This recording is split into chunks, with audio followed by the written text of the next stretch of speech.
Demain, si c'était à refaire, à Boxed, je le referais, mais je pense que je le ferais pas seul. Quand les gens disent « Ah, la Boxed, je suis content », moi, c'est un stress que j'arrive à changer en positif et qui m'anime. Je pense qu'un entrepreneur doit forcément croire en lui. Femoui est rentré fin 2023 au capital, et les discussions, la première fois que je les sollicite, c'est, je crois que ça devait être en 2022, et il me dit « C'est trop tôt ».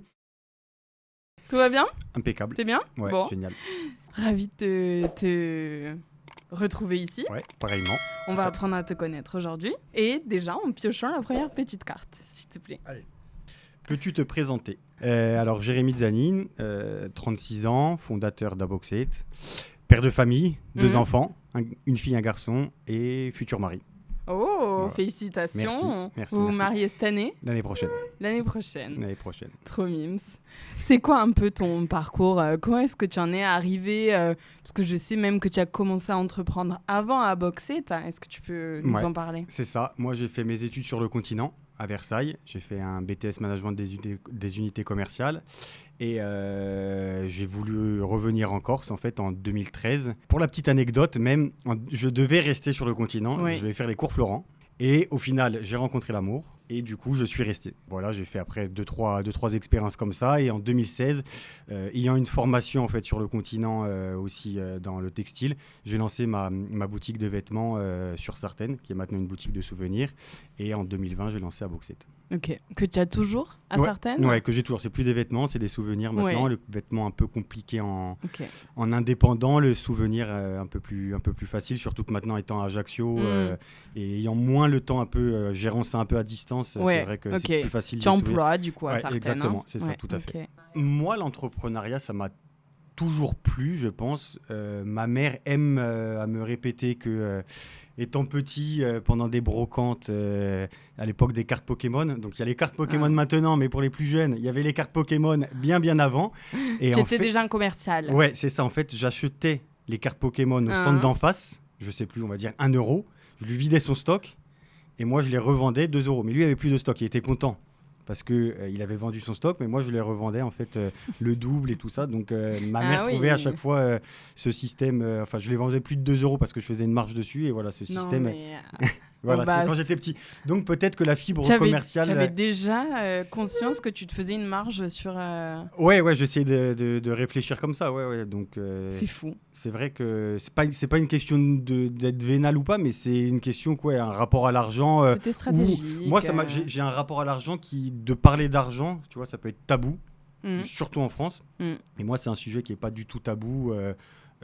L'argent ne me dérange pas, et la réussite ne me dérange pas. Enfin, moi, j'estime pas encore avoir réussi, mais en tout cas, les personnes qui réussissent, moi, je m'inspire plutôt de ces personnes-là, plutôt que de les jalouser ou de regarder en disant il roule en Porsche, regarde ce qu'il a fait. J'aime pas trop cette mentalité de se dire on a réussi, on gagne notre argent, on peut pas le dépenser comme on veut, on peut pas en faire ce qu'on veut. Faut faire par attention rapport au regard des autres. En tout cas, ça se voit que c'est quelque chose qui te passionne. L'entrepreneuriat, en tout cas, on reparlera d'Aboxed, tu nous pitcheras un peu Aboxed, mais en soi, ça aurait pu être Aboxed comme n'importe quoi, j'ai envie de dire. Ça pourrait être n'importe quoi dans un futur. J'ai des perspectives pour Aboxed, mais je me dis pas que Aboxed, voilà, ça sera jusqu'à la fin de ma vie. Je pense que je ferai peut-être d'autres sociétés, peut-être pas. En tout cas, entreprendre, moi, c'est vraiment une réelle motivation. Alors, au quotidien, c'est pas facile non plus, c'est pas que les réseaux sociaux et tout ce qu'on voit les à côté. Les gens, quand il y a l'entrepreneuriat, on peut te dire oui, mais toi, si tu as envie de couper, tu coupes et tout ça.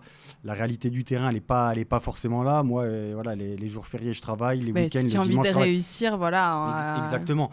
Après, moi, c'est un stress que j'arrive à changer en positif et qui m'anime. Il y a 2-3 jours, des fois, je vais être en bas, ça va être compliqué, je broie du noir et je me dis comment je vais trouver la solution. Mais une fois que mon cerveau il a déclenché, il a retrouvé la solution, c'est de l'adrénaline et c'est du stress qui se transforme en positif.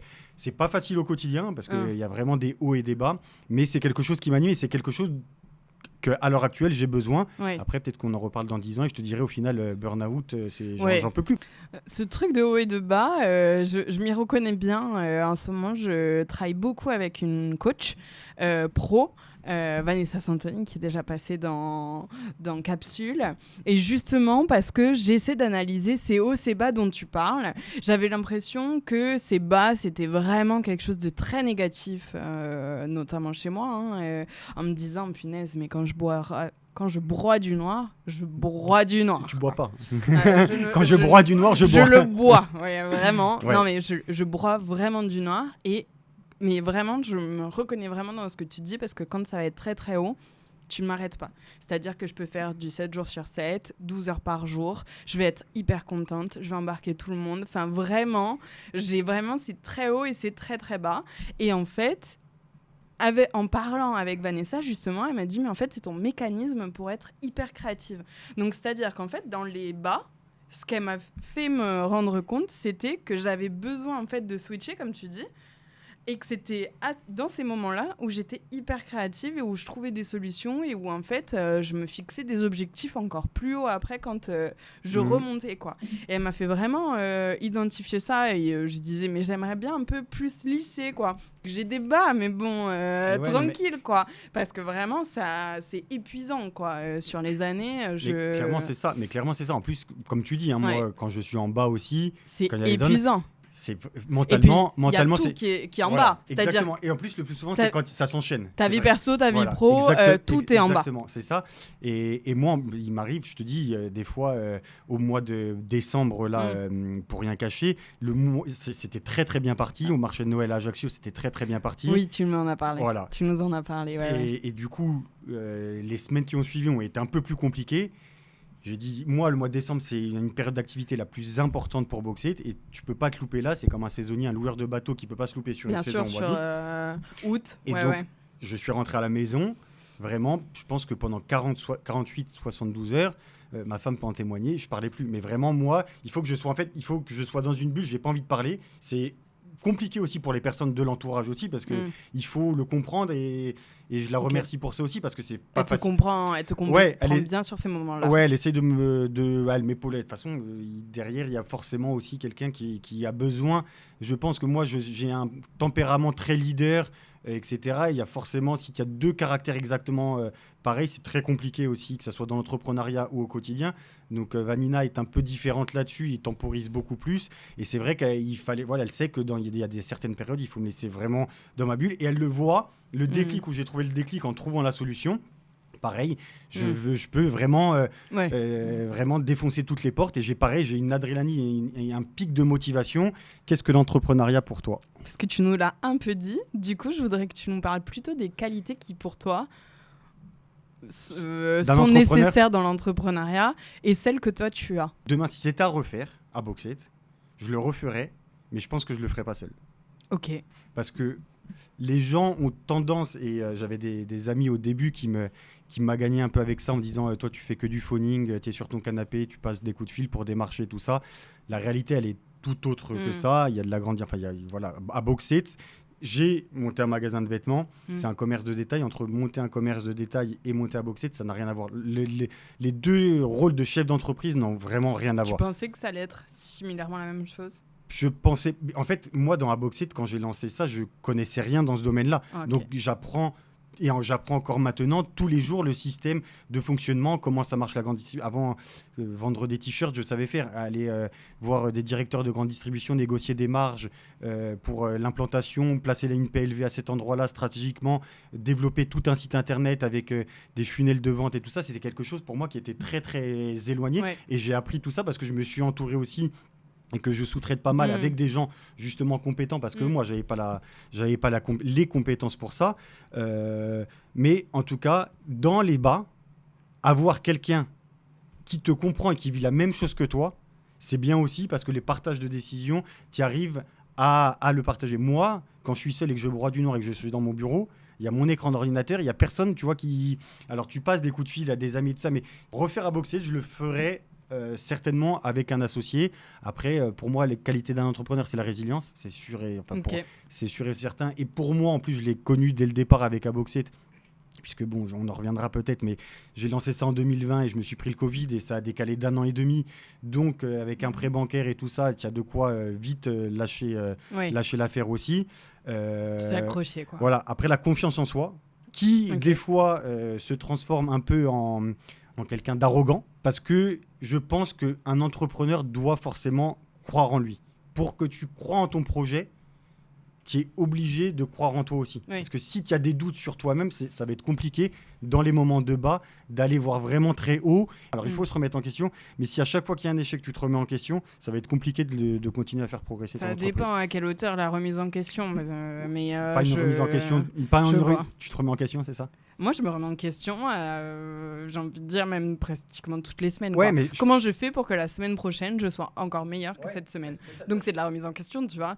Ça remet pas en question qui je suis, moi, profondément. Mais en attendant, et je sais qu'on le fait très souvent avec Clémence, où, on fait ça, mais en fait, comment on fait pour faire mieux ? Ah, mais c'est clair. Moi, de toute façon, de Boxette, rien que le coffret, entre le début et maintenant, la remise en question, elle est le site internet. Le site internet est le pur exemple. Il a changé, je pense, 4 fois depuis...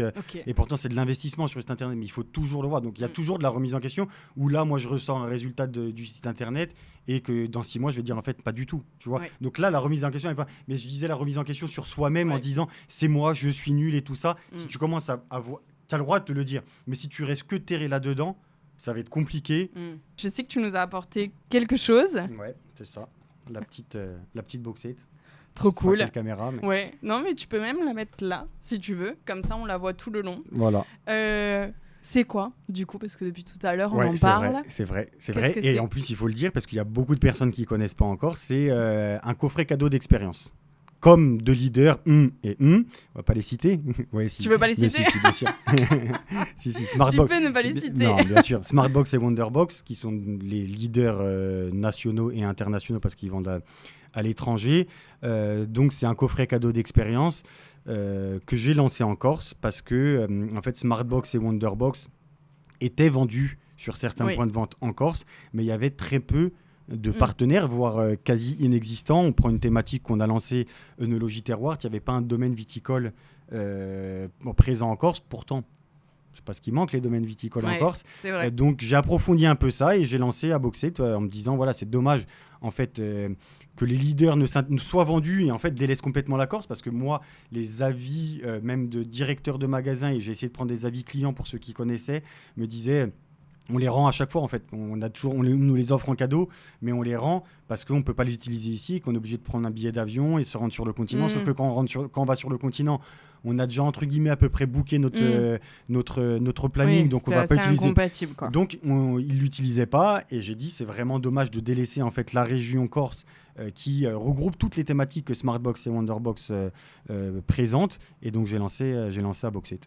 Le nombre de partenaires, qu'est-ce que tu peux nous dire un peu sur quelques chiffres clés d'Aboxette ? Tu es présent dans, du coup, gastronomie, œnologie. Thématique, on a lancé en premier lieu hôtellerie et spa bien-être. On a 3 gammes dans l'hôtellerie, en fait, avec 3 prix différents. On monte jusqu'à 249 € avec un hôtel, par exemple, 5 étoiles. Alors après, on a essayé de faire pour tous les goûts. On ne veut pas que du luxe. On a fait autant de rural que de littoral. Voilà, vraiment pour tous les goûts et les couleurs. Il y a des gens qui aiment bien aller dans un spa. D'autres qui se disent, moi, je préfère aller à la montagne pour aller me faire une randonnée. Donc, on a fait tout ça. Après, il y a gastronomie. Il y a œnologie terroir, sport-aventure. Une Boxette pour les enfants, Boxette Eline, qui est le même principe que qu'on fait cadeau, mais que avec des activités pour les enfants. On voulait lancer ça aussi pour changer un peu de la poupée, des Lego, etc. Et on s'est dit, voilà, ils peuvent le partager. En plus, la personne qui l'offre, c'est souvent des activités pour 4, 5. On va avoir des parcs aventures, des parcs du canyoning, enfin des balades à cheval, etc. C'est souvent pour plusieurs enfants, donc même l'enfant peut l'utiliser. Et on a lancé un partenariat avec Kifem, qui regroupe, elle, que des expériences insolites. Et on s'est rencontré avec Elodie et on s'est dit pourquoi pas allier nos 2 savoir-faire. Pareil, on est dans un circuit court, puisque Boxette est une entreprise locale avec des partenaires locaux, des distributeurs locaux et sur le continent. Mais dans tous les cas, la Boxette est obligée d'être utilisée en Corse. Et on a regroupé nos savoir-faire avec Elodie. On a sorti 3 gammes insolites. Trop cool. Et ça nous fait maintenant, on a déclinaison, on a 15 Boxettes en tout. Ah oui. Ouais. Ok, voilà. Donc même vendu sur le continent. Même vendu sur le continent, chez Cultura. Chez Cultura. Bordeaux, Paris, Marseille, Cannes, Toulouse et je crois Perpignan.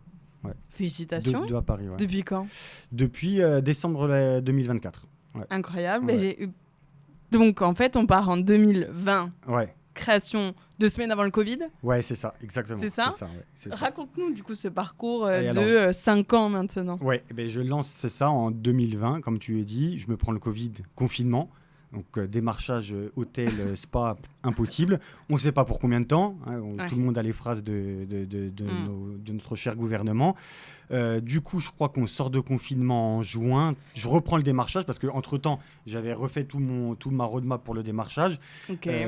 Et tu avais fait un crédit et tout à ce moment-là ? Ouais, j'avais fait un crédit bancaire, voiture et tout ça. Ouais, j'avais fait. Ah d'accord, donc voiture, c'était pour les déplacements. Exactement, tout le démarchage. Site internet ?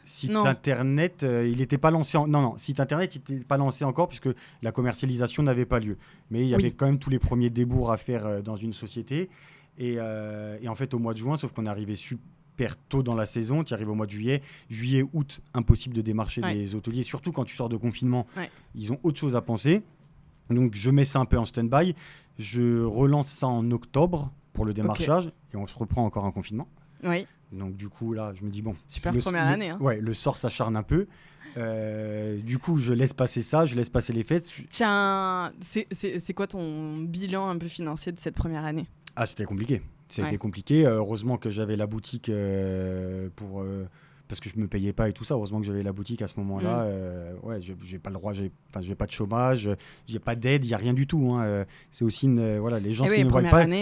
Première année, tu peux pas avoir d'aide. Exactement. Tu te payes pas, donc c'est aussi ces choses-là qui sont un peu compliquées. Surtout que 2019, je suis pour la première fois papa, donc. Ma petite a même pas 1 an quand j'essayais de lancer ça, donc un peu compliqué. Je faisais, il n'y avait pas de crèche, donc j'essayais de faire comme je pouvais du démarchage, mais en même temps m'occuper d'elle. Enfin, c'était une période, mais qui, je pense, qui a bien soudé aussi à Boxed.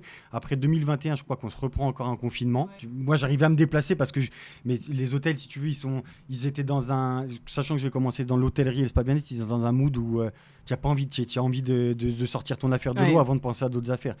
Et au final, j'ai réussi quand même à lancer ça. Et la commercialisation est partie en décembre 2021 avec 2 points de vente.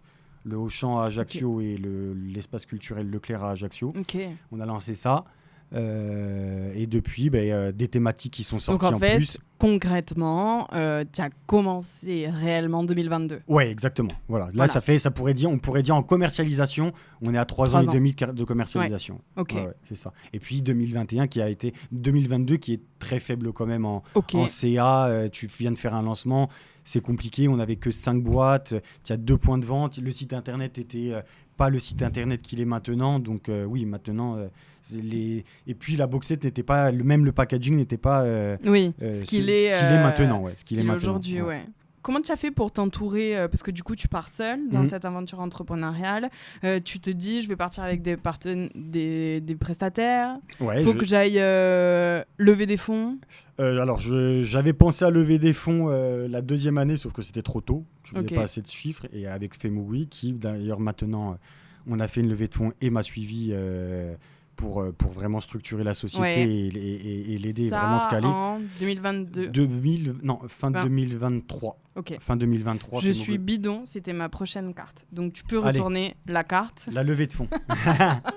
C'est toi qui as enchaîné, hein ? Oui, et après j'ai fait... non. Femoui, donc qui est rentré. Alors Femoui, pareil, levée de fonds.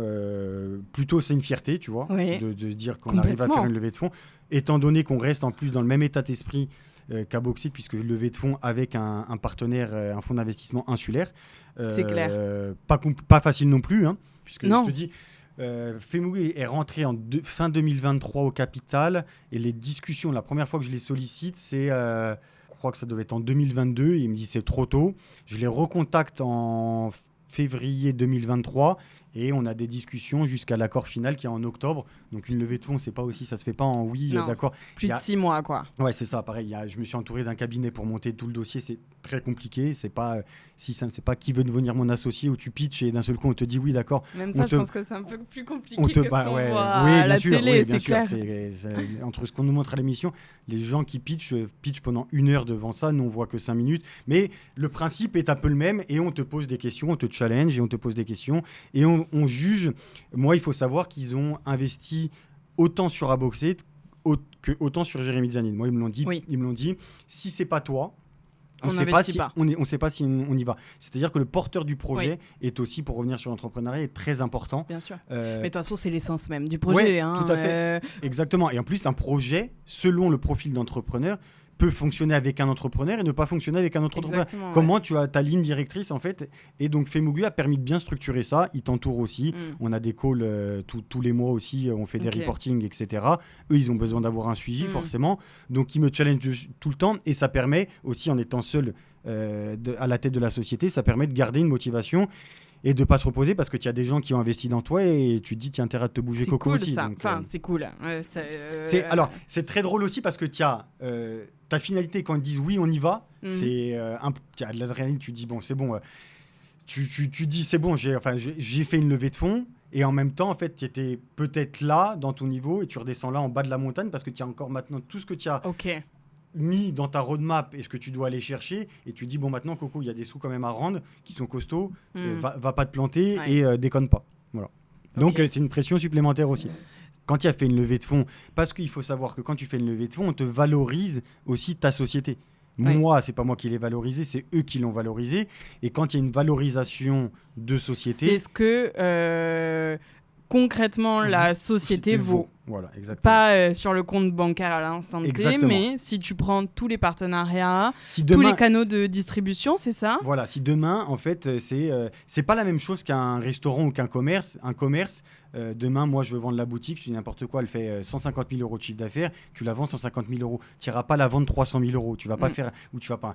Sur une société comme la mienne, tu es plutôt sur un x6, x8 en prix de revente par rapport à ton chiffre d'affaires, parce que ça n'a rien à voir, c'est exponentiel. Demain, je prends l'exemple, il y a Smartbox ou Wonderbox qui déciderait de faire une offre d'achat pour Aboxate. C'est très bien que le chiffre d'affaires d'Aboxate ne serait absolument pas le même avec Smartbox et Wonderbox qui ont eu des canaux. Donc, forcément, il y a une valorisation qui n'est pas forcément ton chiffre d'affaires, et c'est là où il y a une différence entre des commerces de détail comme chez moi ou un restaurant et la valorisation d'une société. Après, c'est quelque chose de réel et fictif parce que c'est toujours pareil. Demain, tu peux avoir une maison qui vaut 1,6 million. Au final, on te dit non, elle vaut 1 million. Il faut trouver un acheteur qui la vend 1,6 million. Donc, tu vois, c'est toujours pareil. On te donne une valo. Demain, elle t'apporte rien sur tes comptes bancaires, entre guillemets. Mais par contre, effectivement, tu as une certaine légitimité, crédibilité aux yeux de partenaires, aux yeux de distributeurs. Oui, effectivement, ça te dit... C'est pas le projet, il est sérieux. Voilà, exactement. Ça t'atteste en fait que le projet est très sérieux et qu'en fait, là, sur les 5 prochaines années, tu es aussi payé, entre guillemets, par ce fonds d'investissement sur la garantie en fait que ton projet va faire que croître. Exactement.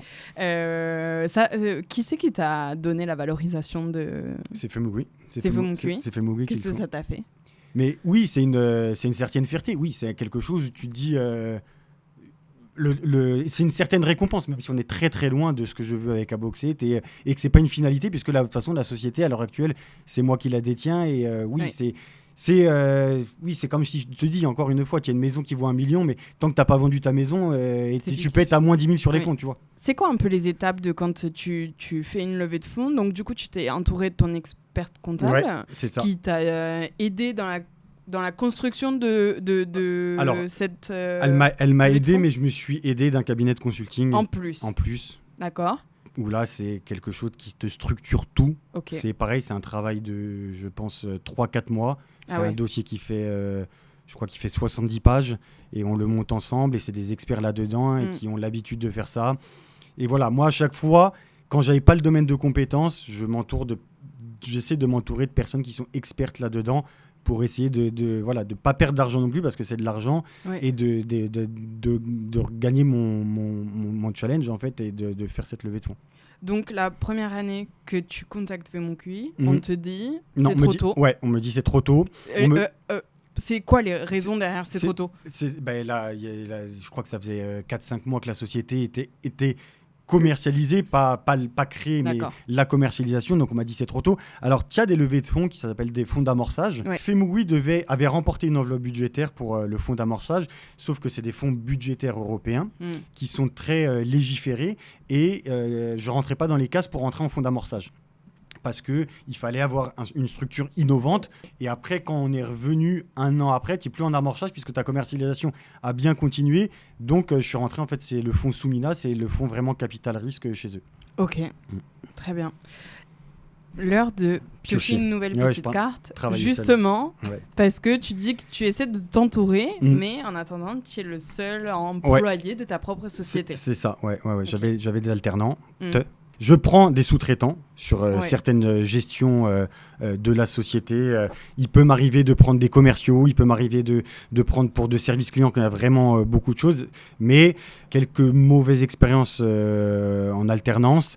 La dernière mauvaise expérience, ça s'est passé juste avant les fêtes de Noël. Fêtes de Noël, c'est ma période la plus importante.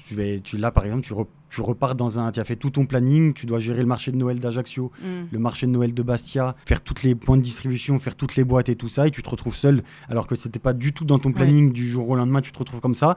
J'ai réussi à passer cette étape-là en 2024 et le chiffre d'affaires a vraiment évolué. Et j'ai dit oui, alors pour le moment, je vais continuer encore un peu seul. Après, le but d'Aboxit, c'est vraiment de recruter. Mais bien sûr. Mais comment tu fais justement pour être seul? Justement, on parle de ce truc de motivation. Moi, je pose des questions parce que je suis aussi entrepreneuse, parce que j'ai aussi pendant 5 ans été seule jusqu'à ce que Clémence arrive. C'est nos 1 an là, on fête nos 1 an. Ouais, happy birthday. On fête nos 1 an ce mois-ci. Mais justement, en fait, moi, ça m'épuisait d'être seule. Ça m'épuisait à chaque fois de recruter, de faire confiance et d'être déçu ou pas, mais qu'au bout d'un moment, la personne s'en aille, parce que voilà, ça va être des CDD, ça va être des emplois temporaires, la personne n'a pas forcément vocation à rester ici, j'ai pas forcément les moyens de l'embaucher, donc voilà, ça crée tout un truc où en fait, à chaque fois, les décisions, t'es seule, et au bout d'un moment, moi, ça m'a pesé. Donc, toi, est-ce que ça te pèse? Tu vas au bureau, tu es seul, est-ce que ça te pèse? Est-ce que tu es obligé d'aller dans des réseaux pour justement t'entourer de personnes qui vont penser comme toi et pas te dire non, mais je suis fou de penser comme ça, de faire autant d'heures, de pas me rémunérer peut-être à la hauteur de mes espérances. Enfin, tu vois, il y a tout un truc autour de la solitude qui, moi, m'a énormément pesé. Comment tu gères ça? C'est compliqué. Alors, moi, en plus... Avant d'avoir les bureaux, je travaillais même de la maison. Ah ouais. Et là, j'ai vu en fait que tu es seul, tu es à la maison, tu arrives à une saturation très très vite. Parce qu'à la maison, on te parle de télétravail. Il y a pareil, il y a des profils qui sont faits pour le télétravail, d'autres non. Ouais. Je ne pense pas faire partie d'un profil télétravail parce qu'en fait, tu es trop vite perturbé par ton confort au quotidien. Ouais. Même si dans mes bureaux, maintenant... J'ai mis un très grand confort et tout ça, mais c'est pas la même chose. Tu sors de chez toi. Tu es dans un environnement de travail. Ouais. C'est-à-dire que j'ai mis un confort, mais dans un environnement de travail, vraiment pour être vraiment focus sur mon travail. Donc, je mange, par exemple, j'ai une cuisine, j'ai une table de cuisine et tout ça. Je mange sur mon bureau devant mon écran, tu vois. Mes journées, elles sont rythmées comme ça. Et je dépose ma fille à l'école et je vais la chercher à la gym le soir à 18h30 et je décroche pas sauf quand j'ai des rendez-vous, sauf quand j'ai des podcasts, je décroche pas du bureau. Et je suis vraiment focus là-dessus et j'ai même pas de distraction. J'avais peur d'être seul, justement, d'avoir cette facilité, d'avoir cette distraction, d'être sur ton téléphone et tout ça. Et au final, je rentre, tu vois, le soir chez moi. Des fois, je vais sur les réseaux sociaux, je vois story d'il y a 11h. Je dis, ouais, en fait, ça fait un moment que j'y suis pas allé, mais ça me manque pas parce que je suis vraiment focus dessus. Et il y a des périodes dans l'année aussi, à certaines périodes, certains mois qui sont un peu plus cool, où je lève un peu plus le pied parce qu'il y a besoin de ça. J'ai besoin de faire des choses, comme je t'ai dit, avec ma famille, même pour moi et tout ça. Ouais, même perso, le sport dont tu parlais. Exactement. En tout cas, c'était ça, échappatoire, quoi. Il y a ta famille, ton sport et peut-être d'autres choses. Mes amis. J'aime bien faire la fête et tout ça. J'essaye de concilier tant que faire se peut au maximum ces choses-là. Mais effectivement, la solitude, alors moi, je le ressens pas trop, mais je comprends que ça peut être très compliqué. Mais des fois, moi, je te dis, après, c'est mon caractère aussi. C'est pas forcément positif. Ou, comme je t'ai dit, des fois, tu vas... Et c'est pour ça qu'une association, demain, quand je te disais avant, demain, je m'associe, je pense qu'une association aussi, c'est bien d'être complémentaire.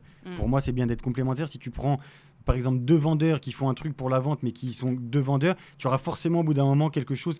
Un va vouloir vendre comme ça, l'autre va vouloir vendre comme ça, et ça va être super compliqué de matcher entre les deux. Donc, c'est bien d'avoir une vision, d'avoir des compétences un peu différentes de chacun son domaine. Et c'est pour ça que moi, j'ai un peu du mal et que ça ne me dérange pas d'être seul parce que c'est un aspect sur moi-même où... Parce que du coup, si demain tu avais un ou une associée, ça serait quel type de profil qui pourrait être complémentaire avec le tien? Tech. Pour le site, sur le site, gros marketing, voilà. C'est ce que tu disais, tu t'es entouré de professionnels. Ouais, c'est ça, de professionnels qui gèrent maintenant toute ma partie réseaux sociaux, Meta Ads, qui est super important maintenant. J'y croyais pas trop et j'ai vu qu'en fait ça amenait énormément de résultats.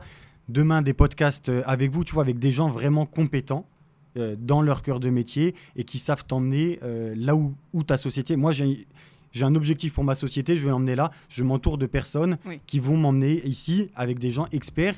Et voilà, je m'intéresse un peu à tous ces domaines-là. Mais voilà, le gros marketing, en fait... Quand tu arrives à un plafond de verre, en fait, c'est là où tu vas aller chercher des compétences. Il faut aller chercher des compétences en plus. Voilà. Demain, tu te poses la question à Boxit, pourquoi il y a encore des personnes qui te disent « je ne connais pas à Boxit ?» Et tu dois réfléchir de pourquoi. C'est une remise en question.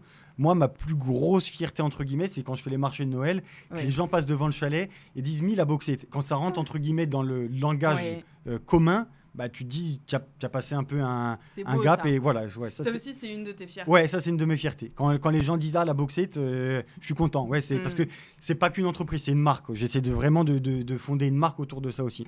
Ça t'a marqué, ce truc de devoir éduquer. Tu pensais que c'était déjà fait par Smartbox et Wonderbox et ça t'a surpris? Ouais, ça a été la plus grosse surprise que j'ai eue, que ce soit au niveau des partenaires ou au niveau des clients. Au niveau des partenaires, j'ai 90% de mes partenaires qui ne connaissaient pas Smartbox et Wonderbox, donc le principe du coffret cadeau. Quand je disais j'ai un coffret cadeau, on pensait à un coffret cadeau avec une bouteille de vin, un panier garni en fait, on y pensait à ça. Et il y a une éducation là-dessus et il y a encore plein de personnes. C'est pour ça qu'on appelle bien ça le coffret cadeau d'expérience, pour essayer que ça parle un peu plus, où on n'a rien dans les boîtes, c'est vraiment une thématique, plein d'expériences. Donc, et tu choisis ton expérience. Exactement. Donc, pour te répondre à ta question initiale au début, on a plus de 4000 Boxit vendus, on a plus de 600 expériences, plus de 200 partenaires référencés. Et on cherche encore des partenaires et on cherche... Incroyable. Félicitations. Merci. Le recrutement. Voilà, là, tu peux balancer. Le recrutement. Alors, justement, Femugui m'a... Quand on a fait avec Femugui, c'était pour du recrutement. Alors, on savait très bien qu'on allait commencer par du recrutement en alternance, parce que financièrement, voilà, c'était plus simple aussi. Le recrutement, alors, je ne vais pas dire qu'il s'est mal passé en premier lieu. J'ai fait une erreur, j'ai surrecruté. Et ça, tu vois, c'est quand il y a, par exemple, une levée de fonds, il y a des choses que tu ne referais pas. Tu as des fonds, donc tu te permet, entre guillemets, de peut-être surrecruter. Mais sauf que même si c'est des alternants et c'est qu'il faut que les gens emmagasinent bien ça, un alternant n'est pas gratuit. Un alternant n'est pas gratuit déjà par rapport à du temps. Un entrepreneur forme des alternants, donc il y a une gestion non monétaire, c'est de l'investissement. Et il y a une partie où on a des aides de l'État qui est réduit chaque année. Je ne fais pas du tout la pleureuse, c'est pas pour ça. Mais pour se dire qu'un alternant ne coûte pas zéro à une entreprise. Quand il y a un salaire d'un SMIG à 1 500 €, pour que ça soit très clair, l'État t'aide avec une subvention de 500 €, mais toi, tu payes ton alternant, tu sors de ta poche de l'entreprise 1 000 €. Donc, l'alternance, ça dépend l'âge. Moi, j'avais pris en plus une alternante très âgée en reconversion qui avait 28 ans. Au final, surrecruter veut dire que tu as moins de temps pour chaque alternant aussi. C'est compliqué aussi. Et tu ne peux pas être derrière le dos de tout le monde. Et ça s'est mal passé parce que, au final, les horaires de bureau compliqués. Tu reviens au bureau, il en reste 2 sur 3, écran d'ordinateur éteint. Tu pousses une gueulante, on te dit, c'est pas normal, je dois aller sur les réseaux sociaux. Enfin, voilà. Un aspect, pourtant, je ne suis pas bien vieux, générationnel et remise en question. Jérémy Zanine, moi qui ai un caractère trempé, et au bout d'un moment, j'échange avec d'autres entrepreneurs. J'échange avec toi, j'échange avec d'autres entrepreneurs. Et on a à peu près tous le même constat qu'il y a une génération qui est compliquée. Alors déjà, dans l'alternance, c'est compliqué d'avoir des gens corporate, mais c'est normal, tu t'attends pas. En plus, moi, les alternantes, je les prenais, à chaque fois qu'elles négociaient des contrats, elles avaient une prime. Je ne leur donnais pas que leur salaire. J'essayais justement qu'elles soient rémunérées. C'était motivant. Voilà, de ne pas justement faire, tu fais la photocopie, tu fais ceci. J'essayais de les mettre dans un cadre, un bien-être et tout ça. Peut-être pas le meilleur des patrons, mais je ne pense pas être le pire en tout cas. Mais au bout d'un mois, tu attends un minimum d'investissement et de production. Surtout que toutes les étapes que je demandais, je les ai faites. Quand tu demandes du démarchage, que tu passes 15 coups de fil dans la journée. Moi, je sais ce que c'est que faire du démarchage, je sais ce que c'est que de démarcher. Je ne passais pas 15 coups de fil dans la journée. Donc, au bout d'un moment, voilà, il y a ces choses-là, tu reprends, et au bout d'un moment, ça ne matche pas et compliqué. La dernière alternance, je te dis, du jour au lendemain, je me... Alors, qu'elle me plante, qu'elle veuille changer d'entreprise, c'est un fait, c'est la façon dont ça a été fait, comment ça a été fait. Plus j'ai découvert des choses après sur les ordinateurs du bureau très compliqués qui n'ont rien à voir avec le monde du travail. Enfin, donc voilà. Donc pour le moment, je cherche à recruter, mais plus d'alternants, malheureusement. Bon, de toute façon, c'est un sujet, le recrutement, je pense qu'il pourrait faire l'objet, et d'ailleurs on y a déjà pensé, d'une table ronde capsule, parce que vraiment, c'est autant des enjeux pour des entrepreneurs, des axes d'amélioration, des axes de formation, que une difficulté. Enfin bon, bref, il y a énormément de choses. On t'invitera quand on fera la table ronde. Mais Boxet, ta vocation à recruter, et je te dis, je m'entoure quand même d'équipes, des fois en sous-traitance, pour gérer, je te dis, des fois toute la partie service client, répondre à des messages, à des appels, service commercial, des commerciaux qui vont démarcher aussi, parce que des fois c'est aussi selon la période d'activité, et des fois il y a beaucoup de tâches et des fois un peu moins de tâches, donc ça dépend aussi de l'activité. Qu'est-ce que tu souhaites pour l'avenir ? C'est quoi un peu ton ambition pour ce que tu peux dire ? À Boxet, c'est vraiment de continuer à la faire grossir. Vraiment, il y a encore beaucoup de choses à faire. Il y a encore beaucoup de CA à aller chercher. Il y a du B2B à aller chercher. Il y a de nouveaux projets qui sortent. Il y a la carte cadeau à Boxet qui là sort c'est dans les prochains jours pour faciliter encore plus le cadeau. Et les personnes pourront acheter une carte cadeau à Boxet et du coup, la personne qui recevra cette carte cadeau choisira directement la Boxet qu'elle veut. Et on a encore le réseau à aller chercher. Je veux vraiment mettre les bases en Corse et aller chercher vraiment du lead sur le continent aussi. Un petit mot pour conclure. Déjà, je vous remercie de l'invitation. Franchement, c'était un super moment, hein, vraiment. Et vraiment, comme je disais, ce format me plaît. Je découvre aussi le format du podcast, mais ça, on aura l'occasion d'en reparler. Mais voilà, et puis longue vie à Capsule et longue vie à Boxet. Ça t'a fait une petite introspection ? Ouais, un peu, ouais. Tu fais un travail, tu penses pas que... je te dis pas que je me suis confié, mais il y a des choses on parle comme on a discuté avant en amont sans caméra, et tu te lâches un peu plus librement. Après, il y a des personnes à qui ça va plaire ce que j'ai dit, d'autres personnes à qui ça va moins plaire. Ça, c'est la réalité du terrain. On ne peut pas plaire à tout le monde de toute façon. C'est pas ce que je cherche non plus. Et donc voilà. En tout cas, merci infiniment merci à vous d'être venu et de ton temps si précieux, et au plaisir de te revoir peut-être pour faire une capsule avec toi dans 5 ans et de voir où tu en es par rapport à ta roadmap. J'aurais pas pris la grosse tête même si ça grossit. On verra, on te dira, on sera honnête. J'espère, il faudra remettre les pieds sur terre au pire des cas. Merci ça va, beaucoup. merci.